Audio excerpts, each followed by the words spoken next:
to dance, taking a chance.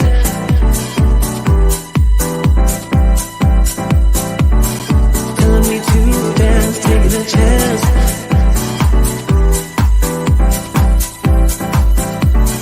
Telling me to dance, taking a chance.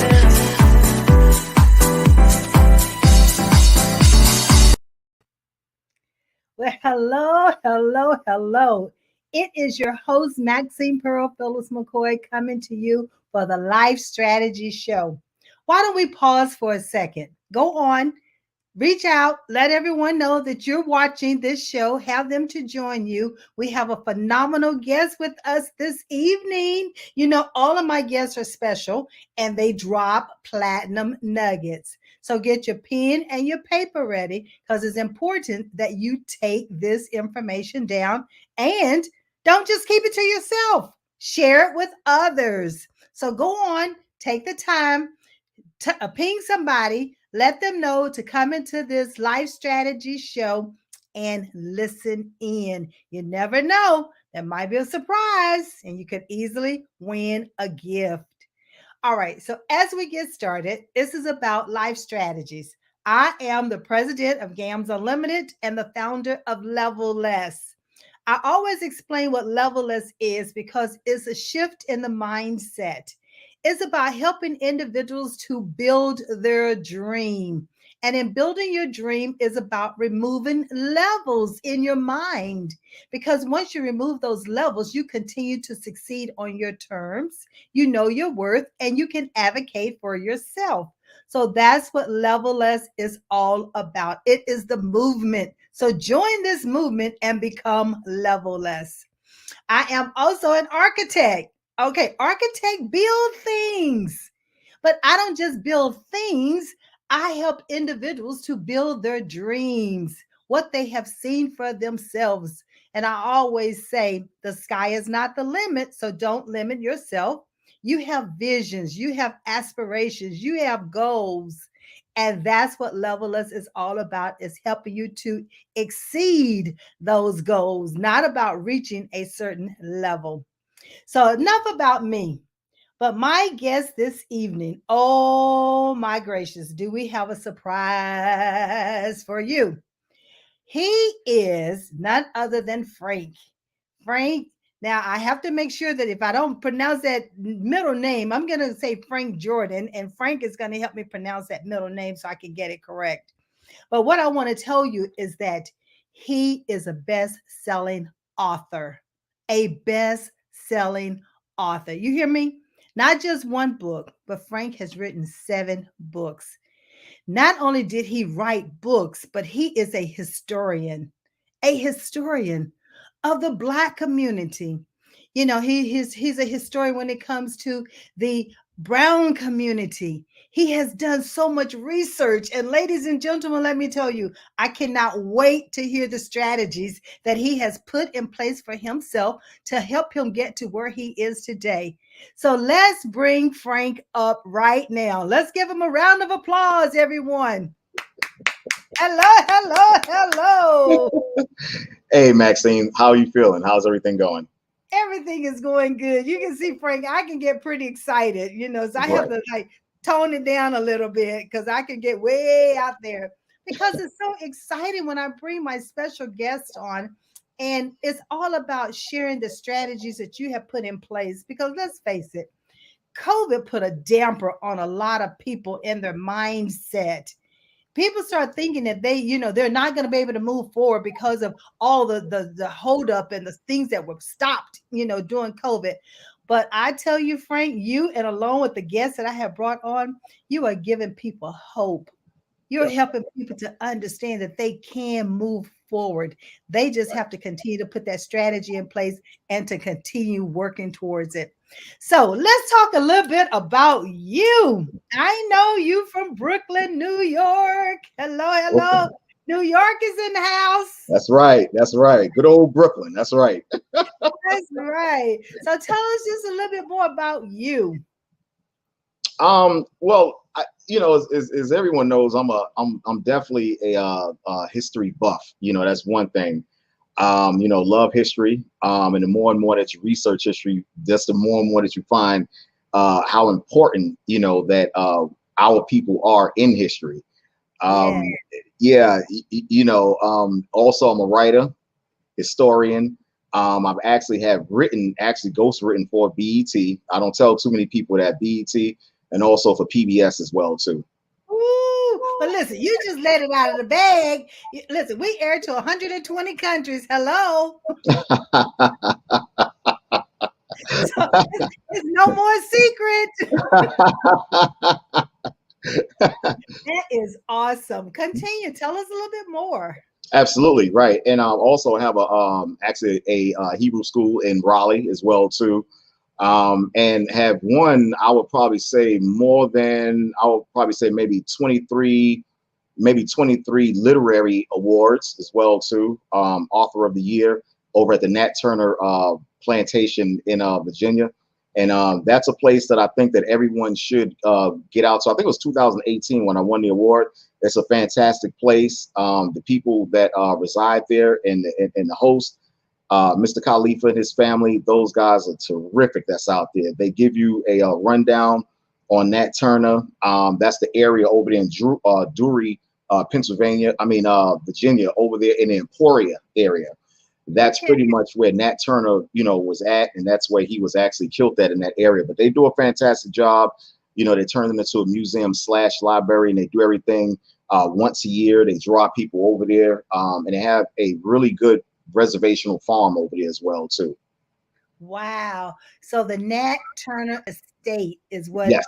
Okay, excellent. We want to make sure that we get that. If we don't put it up while we're airing, then what we'll do is we'll make sure we list it on Facebook after the show, because you're right. I think it's important that it's an area or a location that people can visit and get to know more. And it's all about history and learning more about our history.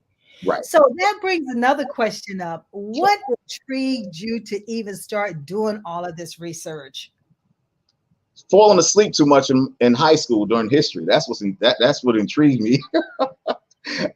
Hey, listen, hey Maxine, listen, the reason why our black students and our black kids, including myself, listen, we didn't really pay too much attention, to history because it was nothing being taught about us in history. The older you get, you start researching. George Washington was a slave owner. Thomas Jefferson also was a slave owner as well too. Right. Ben Franklin as well too. So, the constitutions and the amendments, when you go back and when you research those things are actually put in place actually to set us back, and not only to control us, as a nation of people, but to keep us conditioned, to keep us in a maximized, facility called the United States. The constitutions and the amendments is nothing more than the peace treaties that Andrew Jackson made with the North American Indians. He made over 375 peace treaties and broke every last single one of them. So I was intrigued more or less, at how fascinating our history was as I started to study, go to the libraries, visit a lot of places, museums, different nations and different countries. You find out that a lot of things that, school teachers, which most school teachers aren't their fault, they do the best that they can because they're taught a curriculum that they have to teach. And I get that. And I totally understand that, school teachers ought to be paid a salary far more, than what they're paid today. But I do understand why they're being paid the salary that they're being paid today, because really, to be honest, they're being taught a certain curriculum that they have to expound on and they have to teach our kids. And to be truth be told, Maxine, I'm still kind of insulted, that our kids go to school and still learn, about, the founding forefathers of our country.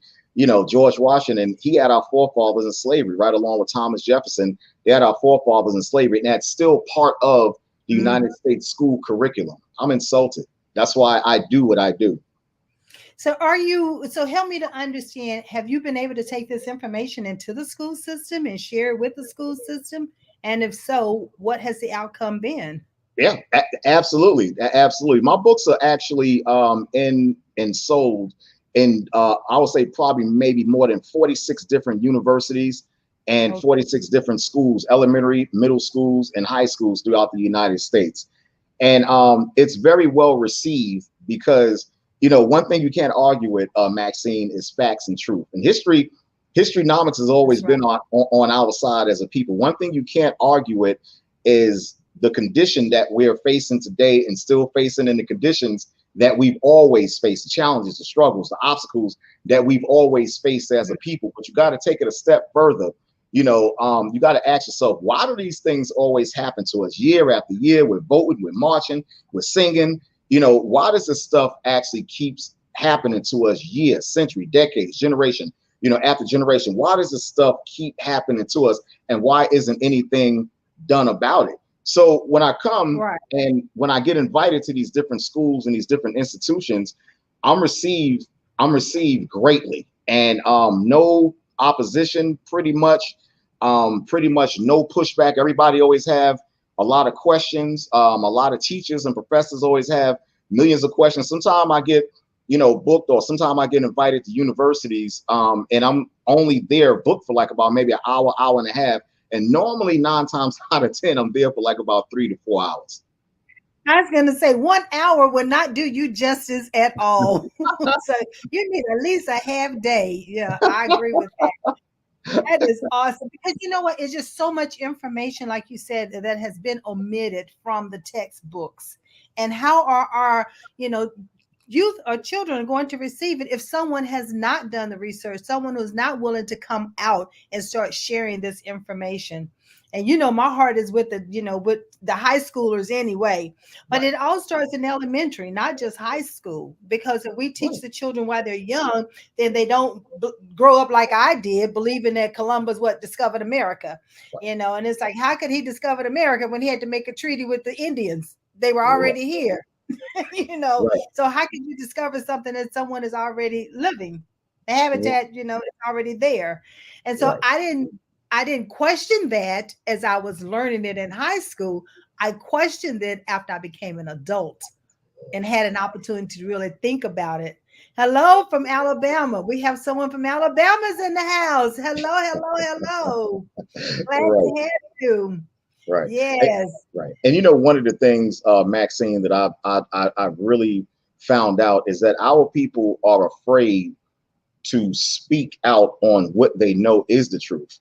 Not only are we afraid, but we're ashamed to be ourselves. We're learning, everything that's taught to us over here in the United States is traditionally a Europeanized a learning area in what we do. This is all Europeanized, from what we do, from what we learn, from what we dress, from the pretty much everything. The ABCs, the English alphabet, everything is pretty much European influenced over here in America. And our people, the hardest thing that our people, I learned, what they can't understand and they can't come to grips with is be your natural self. Our people have become afraid to even speak out on certain issues that will benefit Black people. It's almost like a psychological strategic strategy that has worked. And it's almost like our people are still visualizing a slave master opening with a whip and a noose ready to hang them if they speak out on certain things. And that was something that was strategically put in our minds, even when we came over here to America. And sadly, as it may sound, our people still have that stigma and they still have that spirit in them to some degree. Not all of our people, but most of them. Yeah, because sometimes we're not careful. We think of that, that suppression, always being suppressed and not being able to be free and be ourselves. And, many times I would say, I am who I was born to be. I am who I am, and that's all that I am. It's like, accept me as I am, because this is all you're going to get. And that brings me to why I do an ability assessment, especially for our youth, because it's important to me that our youth start understanding who they are from their core as early as possible in life. Because the sooner we understand who we are, we're no longer trying to be validated by someone else, such as society. And I always say, well, who is society? Give me their name. Give me their email address. Give me their telephone number. And no one can give me that, because society is a group of individuals that have a certain mindset, like what you just talked about. But what if imagine that if we can get these same individuals to start thinking in the mindset of you are who you are. You don't have to be pretend to be someone else. Don't be like an actor. You're taking on a certain a role of another Right, person or right, another persona. You don't have to worry about that. Just be you and right, do you. right, And so right. go ahead, go ahead. No, look, you're absolutely correct. And I had this argument with someone about a week ago. Um, we're the only people that, go to school for 12 years, go to college for 8 years just to work for another corporation or just to work under someone. That's what America teaches, even in the educational systems. You do 12 years of school, you go to college for 4 years, and, you go to school and get a master's degree, just to work up under someone else. They don't teach and they don't push, once you're finished and you get a trade, to open up your own business. They never teach that. They never really push that. The only time that that's really relegated and that's really institutionalized in our people's minds is that you already have that chip in your head already, maybe from your parents.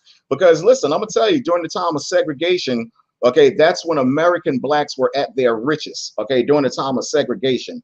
All right, we had our own banking systems, we had our own farms, we had our own airports. Okay, I don't have to tell you, right here in Durham, North Carolina, on East Parish Black Street, Wall Street. they had Black Black Wall Street. Wall Street. Absolutely, Yes. absolutely. And look, the Mechanics and Farmers Bank was actually,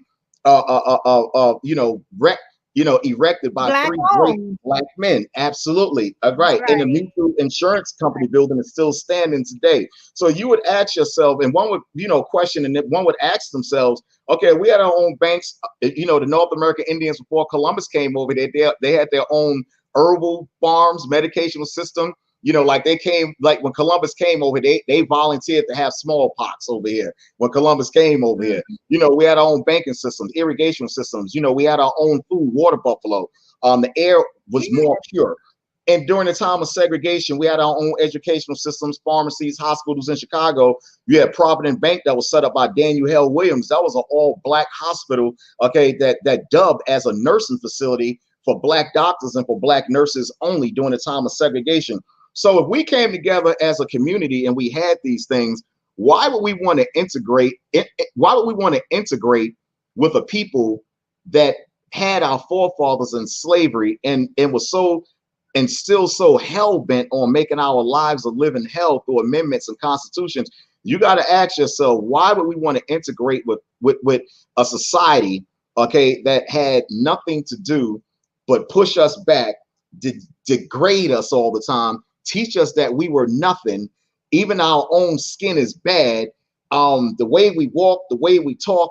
Why would we want to integrate with a people like that when we had our own? And as a result of integration, during the time of the Vietnam War, it started probably about 1955, and I know the war ended in 1975. During that time, it opened up the floodgates to the beginning of the end of the black community. During that time was the worst time period for the black community, when the black man was taken out of the household and taken over there to Vietnam during a draft. Okay, and during that 20-year period, the black community suffered. Okay, they really suffered. Yes, yes. And when you talk about that era, it also bothered me because here our black men were forced, to go into war, to do this war, even though it was never totally declared a war. But the whole thing of it is that when they came back, the respect was gone. Right. There was no respect. Right. It's like, but you forced them to go, and now that they're back, Right. then you are, isolating them. You're not respecting them. You're not having anything to do with them. You don't have anything set up for them in order to help them mentally, emotionally, Right. to overcome everything that they had to endure while they were there, taken off of their motherland, and taken into another region unknown. They had never been off, the United States soil. Right, right. And you gotta listen to the world that way. It's like, wow. Right. And you gotta, Maxine, you gotta ask yourself, people, looking at this podcast, and people, see me lecture all the time. And you gotta ask yourself, thinking outside the box. One would say, is it just a coincidence? And are all the odds just stacked against Black people all the time? Do these things happen just, everything has a plan. Everything has a plan. And when you go back and when you look before, before the war, and during the time of segregation, again, that's when Blacks were at their richest. In Detroit, you had Paradise Valley, you had Black Bottom in Detroit. And just coincidentally, what they did, they erected a highway, I think it was Highway 75, to go straight through, okay, Black Bottom Detroit and Paradise Valley. And Paradise Valley and Black Bottom Detroit was a segregated area where they had their own beauty salons, they had their own theaters, they had their own hotels, okay, that was built by Black people, just like they got a hotel right here in Durham, North Carolina, in Raleigh, that was built and erected by Black people during the time of segregation. So people don't understand, why would they put a highway, just like they did here in Durham? They put the Durham Freeway right through East Parish Street. So people would say, well, why would they put a highway through a particular neighborhood? Wouldn't that bring business, and wouldn't that, when they're finished? But you got to understand, the government can draw out a governmental contract for a highway for 15 years for as long as they want. They can drag it out for as long as they want. Okay, but during that time, if there's a highway going through your neighborhood, guess what, Maxine? Business is over. Business is over. Nobody can get to your business. You can't get to your business, okay, to open up your stores, everything, and they making sure everything is blocked off around your business so they can erect that highway through. So as a result of that, guess what happens? Lose business, you just give up, everything is gone. That's just it. Forget about it. We can't do business no more for 5 and 6 years, 5 and 10 years. And coincidentally, Maxine, that's what they did to actually 10 prominent Black communities during segregation. They ran highways through there purposely. Purposely. We talk about understanding your purpose, right, so that you can succeed in life. And now here you are sharing with us that a strategy by the government was purposely designed in order to take business out of that community so that the suppression can continue. Right. Let me read something to you real quick, Sister Maxine. This is in my book right here. We Once Were a Family. All right, okay. This is Black Bottom Detroit in 1942 during the time of segregation. They had and this is all Black community. They had 151 Black physicians, 140 social workers, all in the Black community, 85 Black lawyers, 57 Black-owned restaurants. And this is during 1942. 57 restaurants, 71 beauty shops, 36 dentists, 30 drugstores, 25 barbershops, 25 headdress maker shops, 20 Black hotels that was built by Blacks, 15 fish and poultry markets, 10 Black hospitals, 10 Black hospitals, 10 Black hospitals, 10 electrician companies, 9 insurance companies, 7 building contractors, 6 floral shops, 2 bondsmen, and 2 dairy distributors, all in one neighborhood called Black Bottom in Detroit. So when you have neighborhoods that's like that, Maxine, that's all Black, not only does the Black dollar get recycled, okay, it goes from my hand to your hand, to your sister's hand, to your brother's hand, over there in the barbershop, it comes back. And in the Black community. There you go. They said that back during the time of segregation, the Black dollar recycled itself 135 times before it left out. They said now the Black dollar goes around one time. I was thinking 6, but now you're telling me it's 1. One time. Okay. It goes from my hand to the Black barber's hand to wherever holes he's gonna do with it. Good gracious, good gracious, good gracious. Oh my gracious. See, that's why we needed you on this show. When I say life strategies, listen, ladies and gentlemen, this is a strategy that was put in place, that the government put in place. Absolutely. In order to eliminate that Black dollar that was so rich. Right. In these communities. And so it's things like that that's not a part of the history book, is not a part of what's being taught in the school system. So if it's not being taught in the school system, who's going to teach it? Right. And look, Maxine, one more point too. You know why in the Black community, the reason why you got banks now like Wells Fargo, you got Bank of America, you got Chase, You got all of these foreign banks because during the time when the black man was over there in Vietnam and they took the black man out and they was destroying our communities during that time. In comes commercialization, in comes the American banking system. Now they want to control everything that we do through a debit and credit system.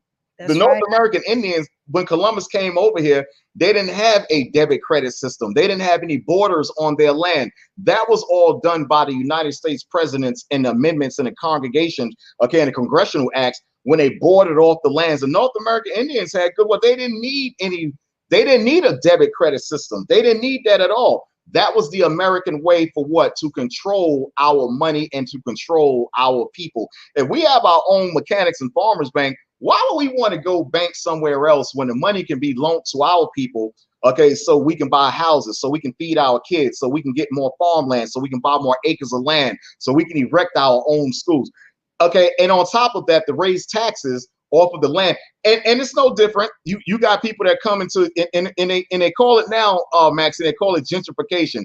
Gentrification is just another word, for the same thing that Columbus did when he did the same thing to the North American Indians. The exact same thing. Yeah. And they always come up with a word. It's always got to be a word that someone made up. Right. And then they put a definition around it. Absolutely. That's why I say society. Who is society? Right. It could be the government. It could be a group of individuals. Right. We might have a question. Let's see. I thought I saw a question.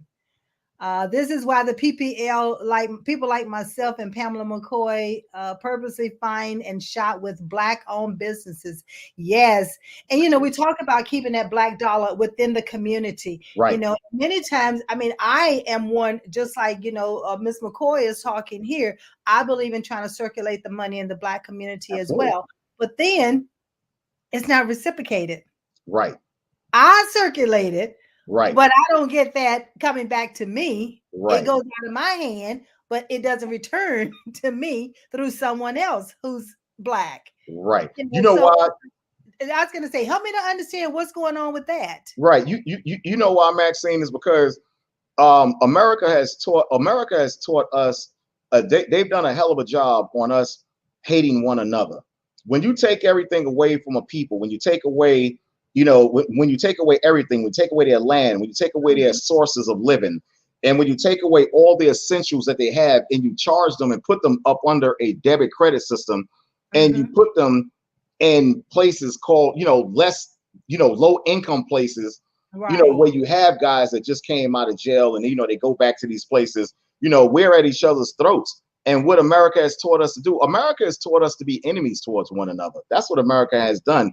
They have taught us to hate one another and be an enemy towards one another by putting us in confined areas, where your mind really can't think, and you really can't think in a confined area where you have, someone upstairs may be a child molester, the guy next door may be a drug dealer, the guy downstairs, may have did 25 years, a murder charge. So when you have all of these people all in one area, confided up in one area, that's a cauldron. And when you have no community centers, you have no counselors, you have no kind of essential outlet to them like you're perfect with, you have none of that available to them for people to give them a choice or an option to say, okay, this is the wrong way to go. It's bound to be a lot of criminal activity that's going on. So as a result of that, of course, you're going to hold your pocketbook and put 3 and 4 locks on your doors if you live in a neighborhood because of the crime level, that everyone has created. Gun violence. There would be no guns if the Smith and Wesson family wouldn't create guns. It would be no guns. And drop them in the community for people to have. Right. There you go. Well, how did they get them? They can't afford them. So where did they come from? If Henry Colt didn't put together a gun called the Colt, where would we find the guns? If they don't have chemicals if they don't have a lab called the CDC, how would they put together fentanyl and drugs and grow poppy fields? And how would we know what that stuff is if they didn't create it for us at our disposal? Say it again, our disposal. Right. Absolutely. Let me bring out one point to you. This guy right here, this is for a little self-motivation. This guy right here by the name of George C. Sampson. As a brother, Yes. Okay. Anytime you go to the store and see a Whirlpool wash machine or any kind of wash machine and dryer, guess who invented Right. it? A He brother did. by the name of George Sampson was the one who invented the wash machines. And let me say this the type of stuff that they hide from the kids in school, the black kids in school. Okay, they only show you things like Martin Luther King marching, okay, marching and almost sort of like in a begging way to beg America to like us, but they never show stuff like this at all to give your kids some kind of motivation and to give them some kind of hope and to say, wow, that was a black brother that was someone that looked just like me that do that. If he did it, I know I can do it. Yeah, that brings me to the never will forget when my daughter was in elementary school and I was a part of the PTA. And they asked me, because I was the only African American on the PTA committee at that point. They asked me, so what do they think we should do for Black History Month, right? And I said, well, I don't think it should just be for a Black History Month. I think it should be Black History, period. Right. And so they said, well, what would you suggest? So I pulled together a committee, and it was a diverse committee. Good. And it was a diverse committee in the community, not just in that school. Right. And we did Africa and African Americans, and we brought in a lot of the different inventions that were invented by African Americans, but they were enhanced by other, the Caucasians. They were enhanced by the Caucasians. And so therefore, it sort of like took away from who actually invented it, because somebody else may have improved upon it, but they didn't invent it. Like the stoplight, for instance, was invented by an African American. I mean, not too many kids know that. Right. So what we did was we brought in all these inventions that were invented by African Americans so that the kids could actually see them, touch them, feel them, interact with them, so that they can see for themselves that, yes, this is an invention that you can come up with things. You have ideas, you have creativity, you're innovative. Right. And so that brought me to, that just took you took me down memory lane right then when you said that. So yeah, but it's so critical that our young people and everybody understands that African Americans are and have always been powerhouses. We've always had to make do and create from what we were given. Right. We weren't given the cream of the crop. Right. And because we were not given the cream of the crop, we made it the cream of the crop because of, I would say, our own innate abilities, our natural abilities that we were given, and the innovation that we had already within us. Absolutely. And so, Frank, that makes me start thinking and makes me even more proud of the work that I do by helping our young people understand this is who you are. You all are already creative. Right. Yes, we do have to go through the core subjects in the school. Don't get me wrong, but you have innate abilities that you were already born with. Let's find out how best you can use those to become who you were created to be. Right. That's right. That's right. That's right. And look, let me drop something else on you. There's a place that there's a beach area in Martha's Vineyard. Before Martha's Vineyard became Martha's Vineyard, it was a black owned beach land called Oaks Bluff. And later on it became Martha's Vineyard. Black people actually owned Martha's Vineyard, okay, in the past, just like you got the Carr sisters that had 180 acres of beach land, and now what they call, the state took it over, now it's called Virginia Beach. The Carr sisters had 180 acres of beach land in the Chesapeake area. They called it Black Eden during that time. And it was 180 acres of land that the state of Virginia came and, of course, finagled their way and took away from them. And a lot of people don't know about stuff like this. Look it up, the Carr sisters, C-A-R-R, the Carr sisters. 180 acres of land in Chesapeake, what is now known as Virginia Beach, that was owned by black women at one time. It was called Black Eden at one time. Bruce Beach in California, which everybody's coming to find out. I've been teaching about Bruce Beach for the past 20 years. And it was called Manhattan Beach as well, too. That was another black owned beach that was owned in California. Now they just given, I think, the great grandkids of the black people who owned it, they're actually giving them some kind of reparation behind that. Yes, so, yes, that was on the news. Yes, right, right. You had another beach in Maryland. It's called Highland Beach in Maryland. That was another black-owned resort as well too. Now it belongs to the state of Maryland. But one of the biggest ones, like I said, was Martha's Vineyard and Virginia Beach, which was called Black Eaton. And a lot of people, when they go to Virginia Beach, they have no idea that whole land area was owned by Black women at one point in time. Already owned by Blacks. And then we're trying to pay our way to get there and live and be a guest on this Right. beach. Right. Martha's Vineyard, is known for, greatness. Everybody's trying to get there. Everybody want to be a part of it. Everybody want to advertise that they're at Martha's Vineyard, not realizing that it was land that was taken from the Blacks. Now they're allowed Blacks to come back in and be a part of it. Right. Now they got to look, and I got another one for you too. They got a place in Long Island, New York, called Reese Beach. That was called Sag Harbor, Long Island at one time. That was owned by Blacks as well too. It was called Sag Harbor, Long Island, owned by Blacks. Now it's called Reese Beach. Now it's owned by the state of New York. And that was once another place, another beach area front that was owned by Blacks as well too. Wow. I tell you, Frank, I am so glad that we met. 10 years period to us meeting, and we were there side by side at this community, actually sharing our information with the community again at large. Thank you. And so I'm so thankful that we met, because had we not met, of course, I purchased the books so I can give to my grandkids. Thank you. So they can read it, because I think it's so important that they understand all that they can about the true Black history and what has taken place in the United States. Right. Not only in the world, but in the United States, where we are residing right now. Because many times, even in our own hometowns, we don't know the richness of what we were surrounded by, because I did not realize all the richness of West Virginia when I was a little girl living in West Virginia. I couldn't wait to get out of West Virginia, right? Not realizing all the water rafting and everything like that people are coming back to, trying to be a part of, the Appalachian Mountains and how beautiful it is and everything. So we don't understand our own richness, when we are younger. It's not until we get older and come back and start appreciating it. But I love what you're talking about, because now we can help our young people to understand it right now. Absolutely. They don't have to wait until they become an adult. It is about transforming generations, and it is about not only bridging legacies, but leaving legacies. That's right. And look, let me say this too, Maxine. You hit on a really good point. The easiest way to brainwash people is get them while they're babies. Get them while they're in school. Because like I always say, you can't have a Caucasian teacher teach slavery. That should be outlawed.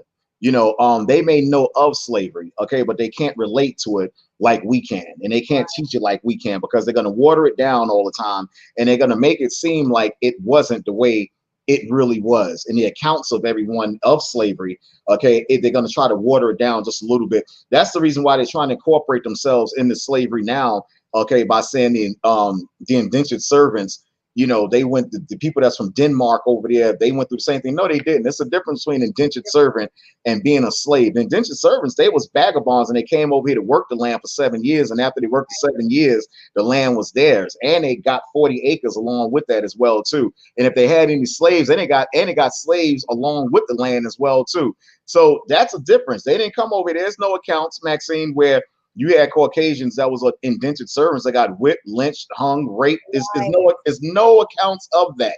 Okay, the way that we came over here on the cargo slave ship, stacked up, sweating the babies, thrown overboard, sharks eating them. That's the reason why they call sharks man eaters today. Okay, because the shark trail that still is from Southwest Africa, that's where most of the sharks are still roaming at today, from the slave trade, because they used to throw the slaves overboard, and the slave population tripled as a result of that. So they didn't go through the same things that we did. So a lot of times they try to incorporate that in there, but that's another trick in history. But let me say this also: the best way to dumb a great people down is to always let them know that you didn't have no part in history. The way you look is bad, your nose is bad, your skin complexion is bad. We taught you everything. You don't know nothing. We the superior people, the way we look. Look at us the way we look. You want to look like us. But when you go back in history, and like I said, history has always been on our side. It's the total opposite. It's the total opposite. I don't remember when we got off the slave ships. I don't remember us going to no European college. I don't know. There wasn't any universities waiting for us when we got off the slave ships. We went from the auction block straight to work. Okay. Sure. So for someone else's glory, not our glory, but for absolutely. So we went to So we went from the auction blocks straight to work, and we engineered and cropped lands and grew stuff and built the White House, and we built houses. How smart were we, Maxine? They didn't teach us anything. You just hit on the reason why I have been given this assignment in life. My assignment in life is to help individuals to understand, and I'm going to call it their God-given abilities. Right. The abilities that they were born with, that no one had to teach it to them. Right. It's automatically part of their core and a part of their DNA. And as soon as we allow our young people to understand this as early as possible. Right. Absolutely. They can become, again, who they were created to be. Help them put that strategy in place. Help them use their strengths that they're using. Help them to be the entrepreneur, the genius that they are, the creative, innovative. Stop standing behind someone pretending to be something that you are not. Be who you are. You were born to be. That's right. As simple as that. Be who you were born to be. That's right. And a lot of our young Black men would stop being incarcerated. They would stop being, doing drugs and bad things like that because they don't know their true strengths. They're using them in the negative way and not the positive way. Imagine you're running a whole group of individuals and you're the head leader, but it's negative. Imagine if you were the CEO of the empire and it was positive, the impact that you would be having on your community, that you would be having on your school, that you would be having on this nation, that you can have on this world. If you just flip the switch, flip your mindset and start doing it in a positive way and not a negative way. And that way you're not trying to outrun the law. You're doing it legal opposed to being illegal. You're right. Let me tell you something. You're absolutely correct. And another thing also, why don't they show things like you and I talking about? One more thing, Robert Fleming. This is a brother back in 1919, a brother by the name of Robert Fleming. He invented the guitar. The guitar wasn't invented by Elvis. It wasn't invented by the Paul Lester in the family. It was invented by a Black guy by the name of Robert Fleming, the guitar. And let me say this too. Why don't they show that in schools? Because why? Because they want to appear dominant and they want to seem like we didn't have no part. And let me lay this on you too, Maxine. What they do is this: they'll put in the history books and some of the invention books, a brother like Robert Fleming, he added to, or he made, he added to, the schematic, or they'll say he made or he added to it. You can't add to something that's not there. Already created too. You can't add to something. You can't add to anything that's not there. It's like, somebody saying something that's not even invented, I added to it. I can't do that if it's not there. So that's another bone that they put in there. Just like Thomas Edison. Everybody knows that brother Louis Latimer invented the filament to light the bulb up. The only thing Thomas Edison did is just draw up the glass schematic, and it's just glass. It was just glass. That could have been a drinking glass. But the brother Louis Latimer, he went into the lab, and what he did, he made a filament to light the bulb up. The glass is nothing without the filament. It's nothing without the filament. Thomas Edison invented the light bulb. No, he didn't. He just invented the glass to go around the filament. That was it. But again, it's the persona, is the image that they want to feed us, and then we start believing it. And I love what you said. If you can start at that early age and get them to believe it, then it's already instilled, and then they continue to believe it. And the hardest thing is to have them to undo that belief. Because now it becomes a habit. Hey, listen. Somebody said the latest trick is to tell folks that we should be universal instead of being proud of ourselves. Yeah, we definitely need to be proud of who we are. There's no doubt about it.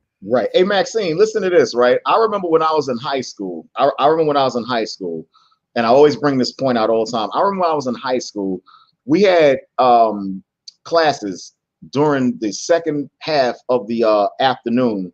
In the morning time, we had basic classes like chemistry, math, English, social studies.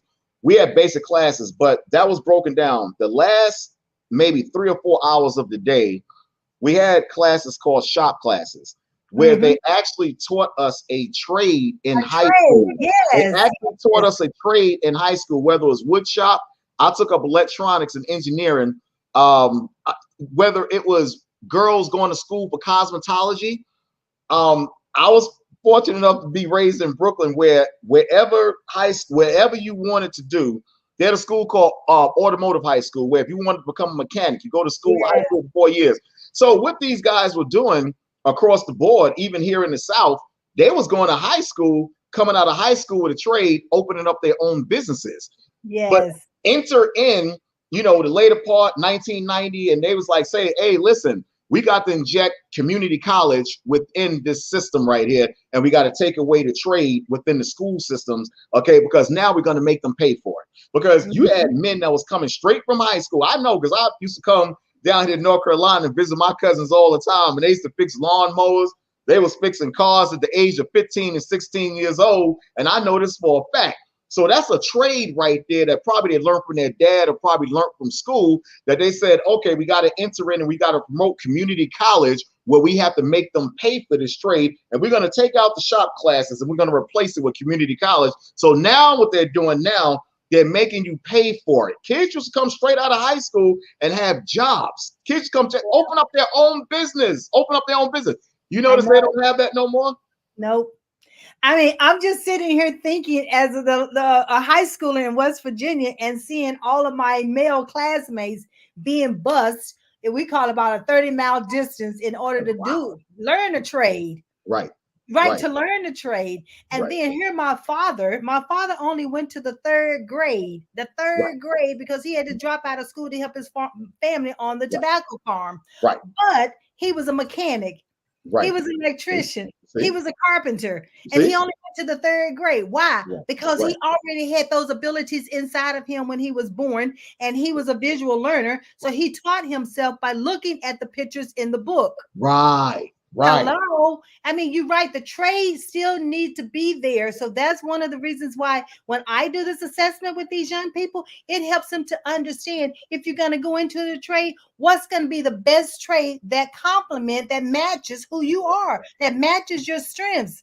Right. If you're going to go for a college degree, there's nothing wrong with that. But what degree plan are you going to go for? It needs to be something that you're passionate about, and not say you hope you're going to get a job, or you hope you're going to get some money, or you hope to become rich. Well, what is rich? Because you have to define what success is for you. It's not what someone else defines it for you. Absolutely. Absolutely. You're absolutely correct about that. I'm bringing out another point. Annie T. Malone is a Black woman, okay, that Madam C.J. Walker learned from. Come on. Annie T. Malone taught Madam C.J. Walker everything that she knew.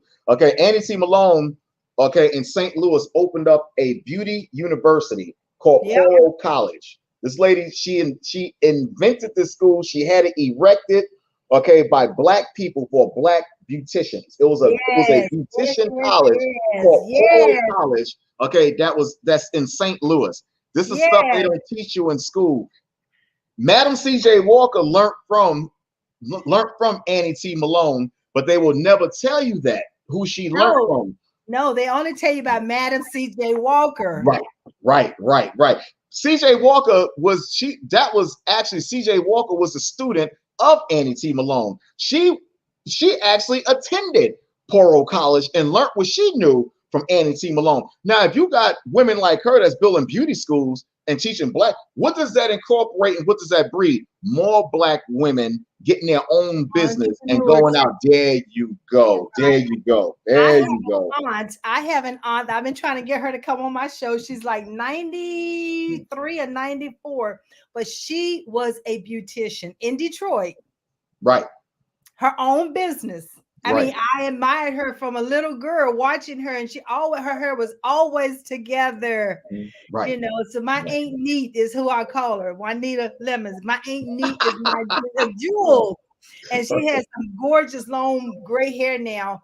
but I remember her, doing hair, and I remember her giving me instructions on how to do my own hair and everything. And so you're right. It's just when people have that natural gift and we help to cultivate it, we help to allow them to bring it out and fail forward. It doesn't mean that you can always be successful in everything that you touch or do. But in event, if you're not, if someone's there to catch you and help you to continue to move forward, and that's what we need to do as the people now. As people now, we need to start collaborating and partnering with each other. And it's not about it's all mine. I can do it all by myself. I got to keep it and keep it to myself. And that's one of the reasons why I'm so thankful for the platform that I have here at Pod TV. Absolutely. In order to bring special guests I'm such thankful for it. on, so that you can share this great information. And this, ladies and gentlemen, I trust that you have written some of this platinum information down. I trust that you will share it with other people. Don't just keep it to yourself. When we talk about transforming generations and bridging legacies and leaving legacies, that's the only way to do it, is to share it. There's enough people in this world for everybody. And there's enough revenue in this world for everybody. Absolutely. We don't have to have it all. We just need to go on and live comfortably. There's nothing wrong with that. But don't be a hoarder of the information. Go on and share it and help others continue to move forward. COVID was, it shut down 2 years. It stripped us of 2 years. It stripped our young people of 2 years of education. They're gonna have to. Do they ever make that up? We don't know, because everybody have different ways of learning, and some people can learn faster than others. But it's nothing wrong with helping everyone to understand what their gifts are, what their abilities are, so that they can put a strategy in place and they can move forward in life, and they're no longer suppressed. That's what this show is all about. This show is about helping individuals to understand that here we have Frank sitting in front of us, who's done this research, to sharing this information, all of these inventors and inventions that has happened. You too can invent. You too are creative. You too can come up with things that have not yet been positioned and put in front of us. Or you can also enhance what you come across. That's being done as well. So don't underestimate your own ability. Start believing in yourself. There you go. Start taking inventory of what you see yourself doing. So don't say, oh, I wish they would do this. No, you do it. You do it. Don't wish for someone else to do it. And if you don't know how to do it, start researching. This internet is full of so much information. And if you don't have access to a computer, you have the library that you can go to and have access to a computer. You have Frank. We're running Frank information across the screen where you can purchase his books. We're running his information across the screen where you can get in contact with him.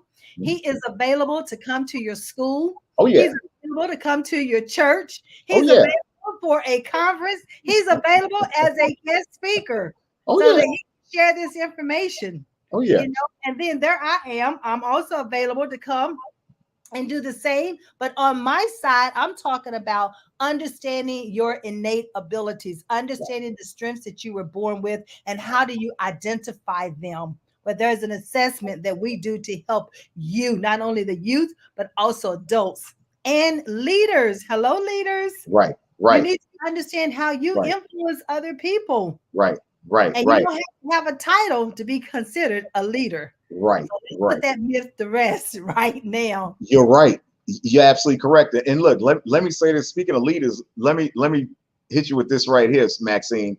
Our people get intimidated when they see Americans, Caucasian Americans, whether we go for a job interview, whether we go to college, whether you're in a supermarket, wherever you go for a bank loan.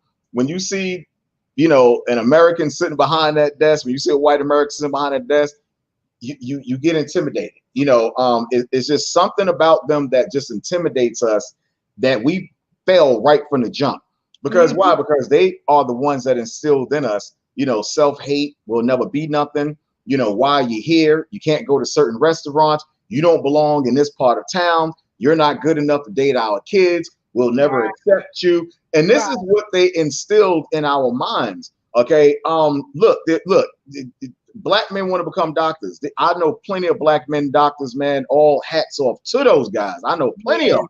Okay, black doctors. Okay, they'll show you on TV, even on soap operas. I would say probably 9.5. Are there any black doctors shown on soap operas? Are there any black doctors? Not too often, right? Not too often.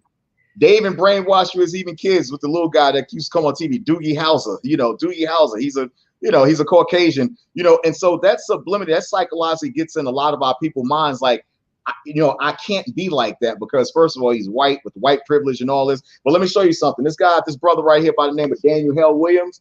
Okay, not only was he a doctor, okay, but he was a heart surgeon.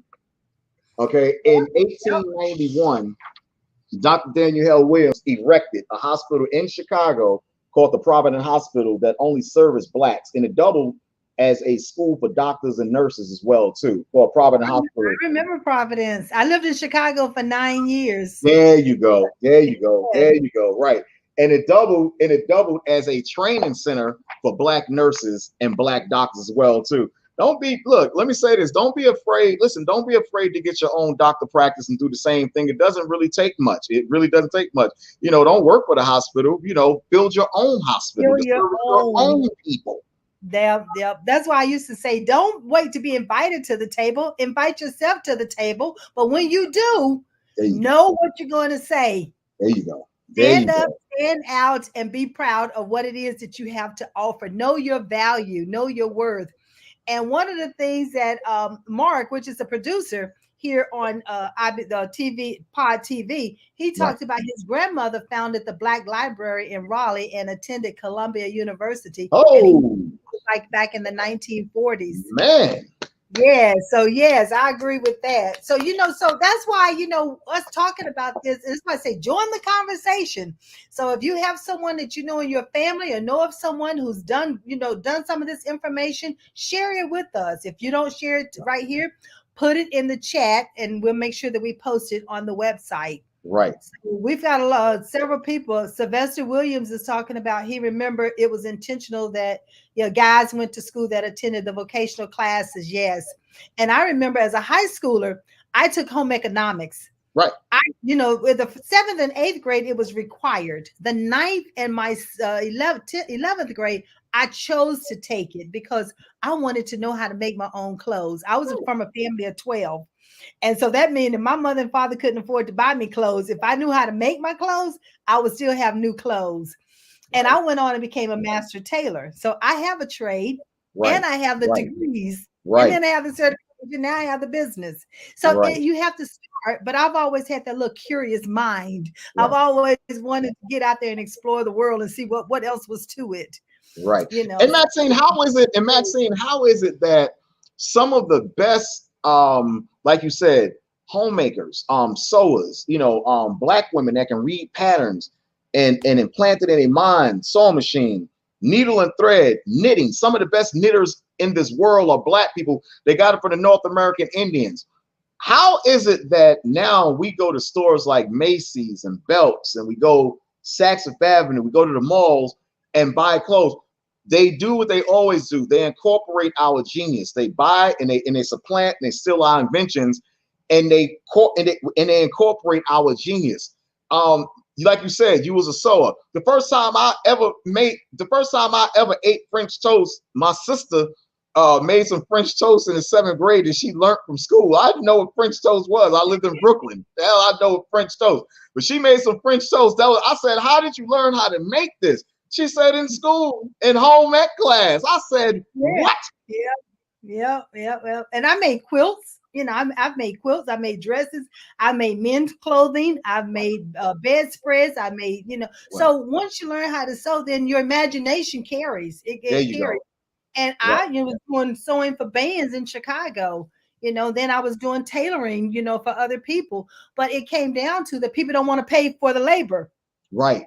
It costs to have these tailor-made clothing. So I know we're wrapping up, and I have to have you back so we can continue this conversation. Anytime. Look, one more point. There's a hospital on Fayetteville Avenue that was erected by blacks called Lincoln Hospital That was on Fayetteville Street. It was an all-black hospital. Okay, That's all here. Fayetteville Street. Is that here in the Raleigh-Durham area on Fayetteville? In Durham, North Carolina, on Fayetteville Street, there was an all-black hospital called Lincoln Hospital. It's now called, I think Durham Regional Hospital. Okay. All right. Well, this concludes it, ladies and gentlemen. As you can see, this conversation can continue, but we know that we're out of time. And Frank, I am so honored to have you here this evening. Thanks for having me, Maxine. I appreciate you more than you know. Thank you. Well, ladies and gentlemen, his information is running across the screen, and we will post it on Facebook and also where you go and purchase his books.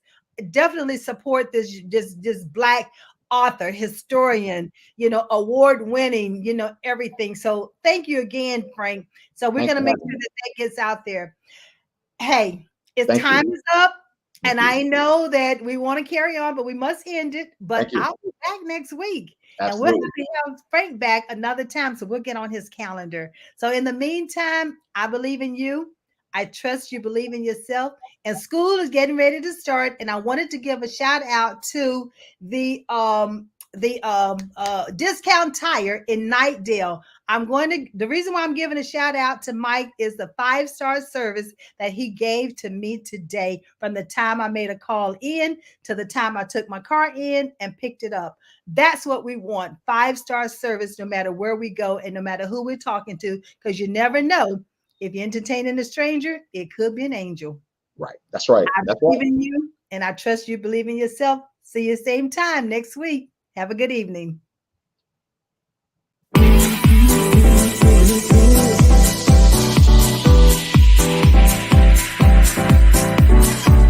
me to dance, taking a chance.